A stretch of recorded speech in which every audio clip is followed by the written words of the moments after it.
Hablemos de comunicación política. Los egos y los intereses personales sobreviven al virus. Parte del título de este artículo es original de Mario Riorda, consultor político, académico y escritor, quien lo usó en una de sus más recientes presentaciones. La frase sencillamente me impactó y me llevó a pensar y repensar en algunos personajes y su actuar en tiempos de crisis por el COVID-19 y llegué a la conclusión de que Riorda, lamentablemente, tiene toda la razón. Es más, en uno de sus más recientes escritos nos dice, abro comillas, el ego no es malo como motivación en líderes sometidos a tanta presión. Es malo cuando imposibilita decisiones mejor informadas, cuando quita el chance al diálogo y al consenso, cuando es costoso para la democracia o por las tensiones sociales que pueda llegar a generar cuando motiva política indebida. Cierro comillas. Para ilustrar lo que el autor nos dice, veamos algunos ejemplos de ello. Primero, el caso de Venezuela. La oposición venezolana logró en diciembre de 2015 una gran victoria electoral, consiguiendo las 2/3 partes de la Asamblea Nacional. Desde el día de la elección, estaba claro que su mandato terminaría el 5 de enero de 2021. En consecuencia, era evidente que todo lo que hicieran estos diputados tendrían 5 años para lograr cumplir su oferta electoral, no siendo otra que retornar el país a la democracia y a la libertad.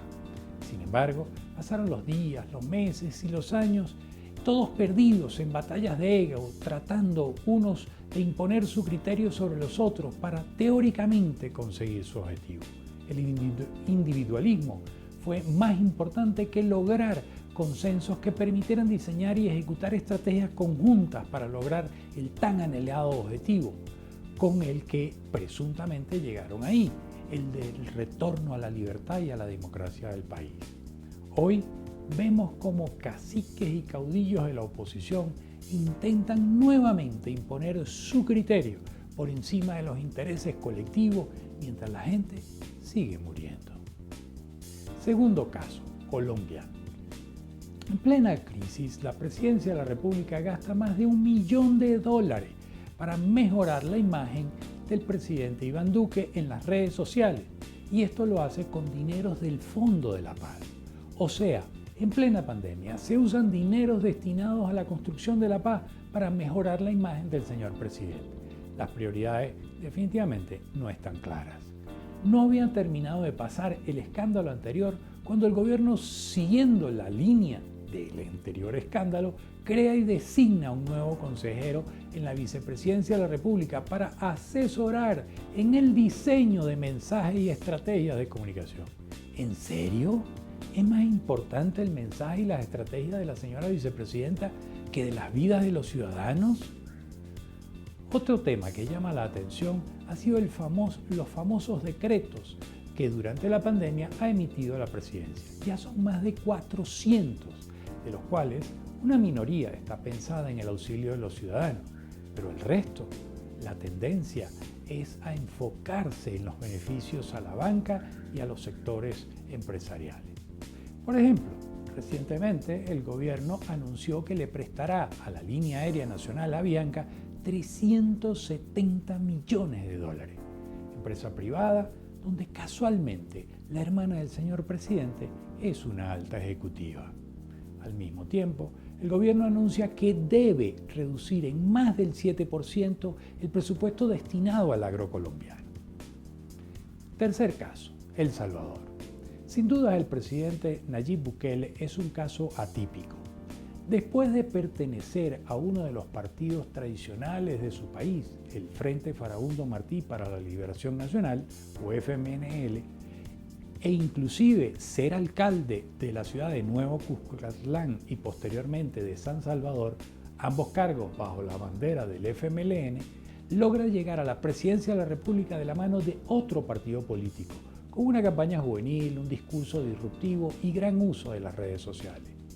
Y ahora, siendo presidente, emite órdenes por Twitter, con lo que evidentemente se volvió una figura que llamó la atención.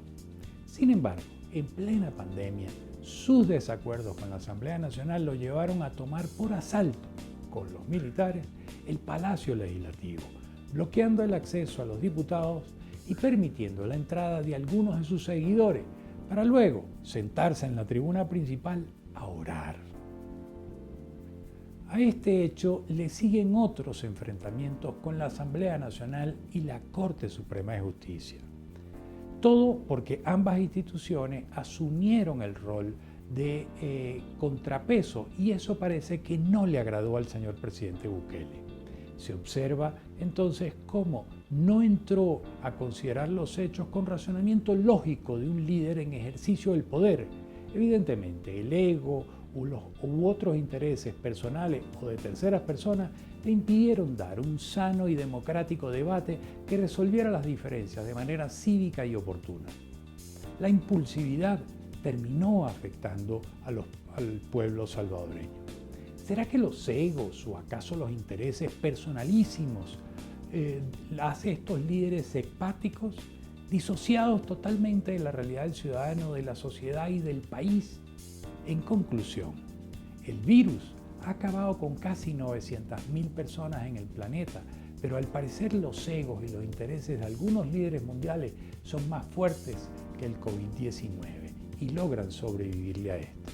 Afortunadamente, hay liderazgos nuevos en ascenso y ojalá que además de observar esta triste realidad, estén aprendiendo de ella para evitar repetir los mismos errores en el futuro cercano. Bueno, hasta acá la videocolumna de esta semana. Me encantaría escuchar sus comentarios, los escucho, los leo. ¿Pasa lo mismo en sus países? ¿Los egos de los mandatarios están por encima de las necesidades de la gente o de las prioridades de lo que debe hacer el gobierno? Coméntenme, los leo y los escucho.